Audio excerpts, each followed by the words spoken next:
Hi everyone, in this video I'm going to be talking about cultural humility, cultural awareness, advocacy, and social justice when it comes to the counseling profession. First, I just want to address cultural humility and awareness.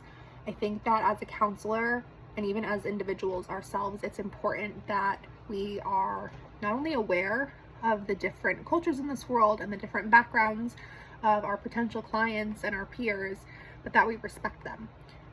If we do not know a lot about a culture, in order to effectively counsel an individual or even just talk to a peer in our society itself, we need to learn more about their culture, their differences, their beliefs, and how to respect them.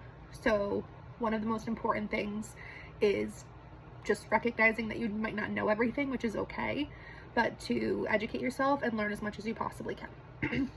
As far as advocacy and social justice and counseling, it is important for us to help take action and respect.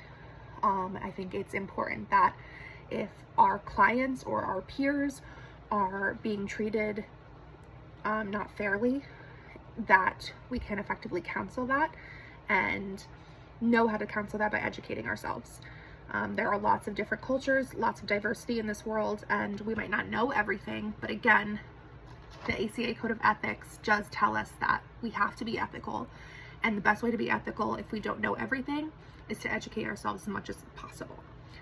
One Bible verse that I looked up that stood out to me, which does apply to these 4 different ethics, is Micah 6:8, which says, "He has shown you, O mortal, what is good and what the Lord requires of you, which is to act justly, love mercifully, and walk humbly with your God." So again, that Bible verse just applies to this. Be humble, educate yourself, be merciful to a culture that might not be very familiar to you. And an action that I would take, not only now, but as a counselor, would be to just make sure that I have good self-reflection, make sure that I am, after every session, after every interaction, reviewing, did I handle this correctly? Is there something I can learn from this, something new?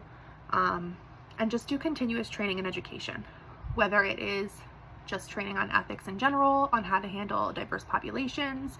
But if I are introduced to a new peer or a new client with a background that I'm not familiar with, I can educate myself more on that background.